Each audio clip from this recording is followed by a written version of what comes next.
Punto 1. La provocación que se montó tenía por objeto demostrar la debilidad del gobierno español y de sus fuerzas. Y ver a la Guardia Civil salvando las vidas de esta gente me llena de orgullo. Esa es la España que yo quiero. La ultraderecha española rápidamente saltó y se fue a Ceuta a tratar de sacar raja política. Miguel Martín, sin duda hablarás de lo que pasa en Ceuta. No tengo nada que hablar de lo que pasa en Ceuta, ¿no?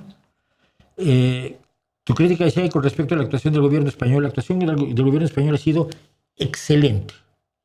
Punto 1. La provocación que se montó tenía por objeto demostrar la debilidad del gobierno español y de sus fuerzas. A Ceuta se llega a nado.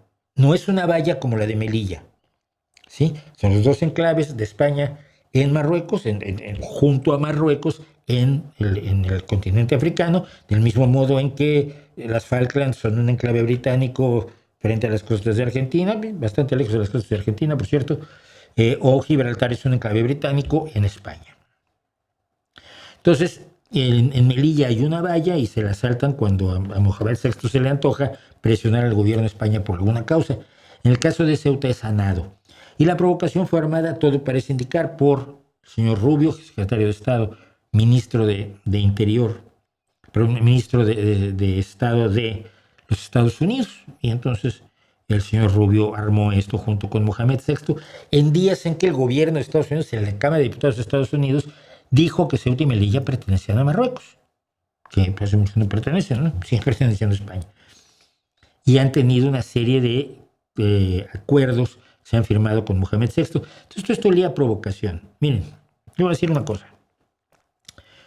Ver a estas personas, no uno, no 5, no 10, a 30 o 40 miembros de la Guardia Civil en el agua, rescatando migrantes, rescatando niños que habían sido prácticamente empujados por la policía marroquí para echarlos al agua. Había gente que se regresaba del agua y los policías marroquíes lo saben. Hay vídeos de esto.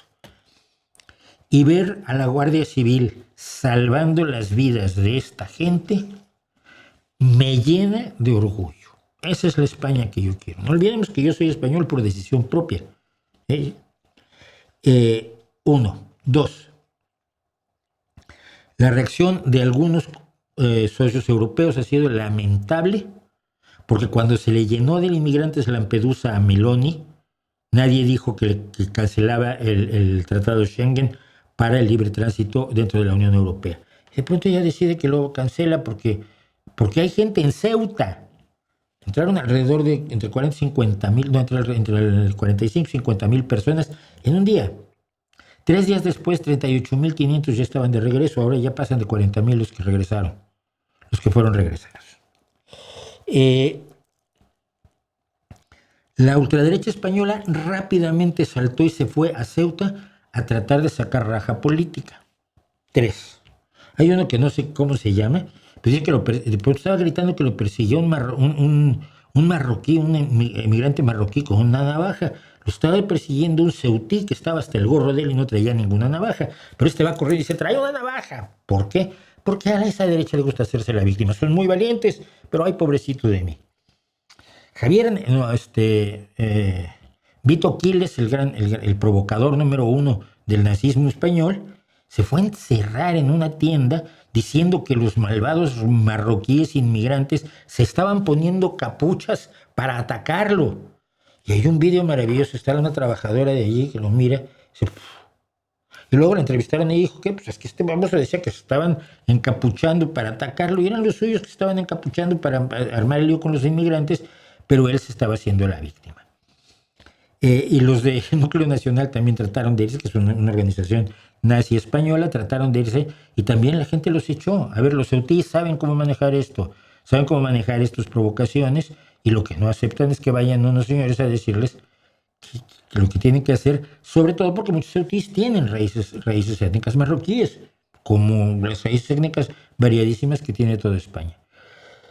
Entonces, el despliegue militar, el trabajo de salvamento, murieron 57 personas, es decir, lograron que se ahogaran 57 personas, pero no se ahogaron cientos gracias al trabajo de las fuerzas de seguridad españolas. Tú estás entrando ilegalmente, pero yo no te ahogo, yo te saco y luego te regreso. Eso, admirable. Admirable y enorgullecedor. Y un ejemplo para Europa cuando pierde los papeles a algunos de nuestros queridos socios europeos.